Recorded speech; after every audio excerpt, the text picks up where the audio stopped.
नमस्कार जी, कैसे हैं आप सब। स्वागत है आपका मेरे नए ब्लॉग में। उम्मीद करती हूँ आप सब एकदम अच्छे होंगे। आज जो कहानी मैं आपके साथ शेयर करने जा रही हूँ उसका नाम है बदले की आग। एक मेढक होता है जो अपने परिवार के साथ, अपने साथियों के साथ एक कुएं में अच्छे से रहता होता है। वो होता है मेढकों का राजा। वो राजा तो बहुत अच्छा था, लेकिन उसमें एक कमी थी कि वो अपना विरोध ना बर्दाश्त नहीं कर सकता था। एक बार उसके किसी निर्णय का विरोध कुछ मेढकों ने कर दिया। ये बात उसे हजम नहीं हुई कि राजा होने के बावजूद मेरे निर्णय का विरोध किया जा रहा है। उसने सोच लिया कि मैं इन मेढकों को सजा दूंगा। पर फिर सोचने लगा कि कहीं मेरे इस कदम से बाकी के मेढक भी मेरे विरोधी न बन जाएं। तो उसने दिमाग लगाया। उसने कहा मैं कुछ दिन का समय लेता हूं और फिर सोचता हूं कि मैं इनसे बदला कैसे लूं।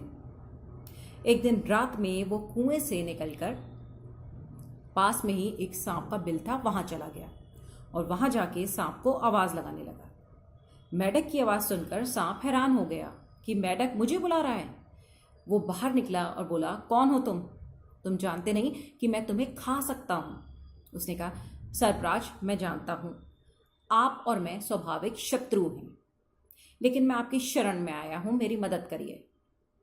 उसने कहा, मैं तुम्हारी मदद क्यों करूंगा। तो मेढक कहता है कि शास्त्रों में लिखा है कि सर्वनाश के समय या शत्रु के आक्रमण के समय शत्रु के शरण में आ जाना कोई बुराई नहीं है इसमें। कहता है, ठीक है, तुम क्या मदद चाहते हो। तो मेढक कहता है कि मैं चाहता हूं कि मेरे कुछ विरोधी हैं जिनको आप मारकर खा जाएं।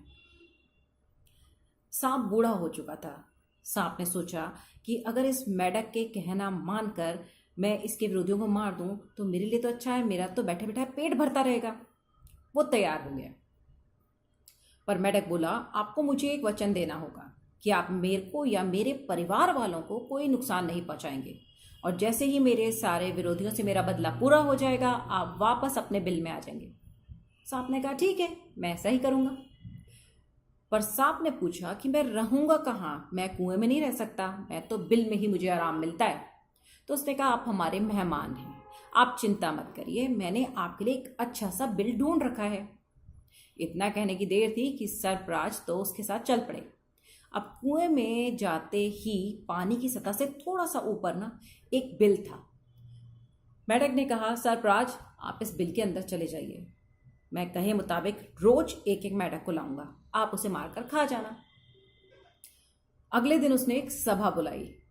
सारे मेढक आए। उसने कहा, आप सभी के लिए एक बहुत अच्छी खबर है। मैंने एक ऐसी जगह ढूंढ ली है जहां हम आराम से अपनी जिंदगी काट सकते हैं। इस छोटे से कुएं से दूर एक तालाब है जहां हम आराम से रह सकते हैं।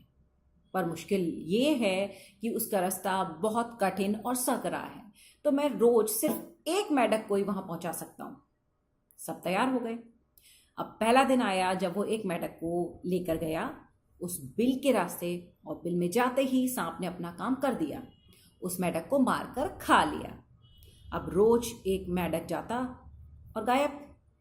वो दिन भी आ गया जब उसका आखिरी दुश्मन सांप के पास पहुंच गया और सांप ने उसको मारकर खा लिया। इस तरह से मेढक के सारे दुश्मन खत्म हो गए। मेढक ने कहा, सरप्राज, आपका बहुत बहुत धन्यवाद मेरी मदद करने के लिए। आज आपकी मदद से मेरे सारे दुश्मन खत्म हो चुके हैं, मेरा बदला पूरा हो गया। तो अब अपने वचन के मुताबिक आप यहां से चले जाइए अपने बिल में। सांप हंसने लगा। उसने कहा, कौन सा बिल? अब मेरा बिल यही है, जहां जीव रहने लगता है ना वही उसका घर होता है, और वैसे भी उस बिल पे तो कब का किसी ने अपना हक जमा लिया होगा। मेढक घबरा गया। उसने कहा, आपने वादा किया था कि आप मुझे और मेरे परिवार को कोई नुकसान नहीं पहुंचाएंगे। सर जोर जोर से हंसने लगा। उसने कहा, जिसने अपने ही साथियों को मुझसे मरवा कर अपना बदला पूरा किया है वो मुझसे मेरे वचन की याद दिला रहा है। इतना कहते ही उसने उस मेढक को ना अपने जबड़े में पकड़ लिया। मेढक तड़पने लगा। उसे एहसास हो गया कि बदले की आग में ना सिर्फ उसके दुश्मन नहीं खत्म हुए, बल्कि उसकी खुद की जिंदगी भी खत्म होने जा रही है। पता है, माफ कर देना ना बदला लेने से बहुत ज्यादा श्रेष्ठ होता है, क्योंकि बदले की जो आग होती है ना, ये बहुत बुरी होती है। ये हमारे विचारों को बुरा बना देती है, हमारे मन की शांति छीन लेती है।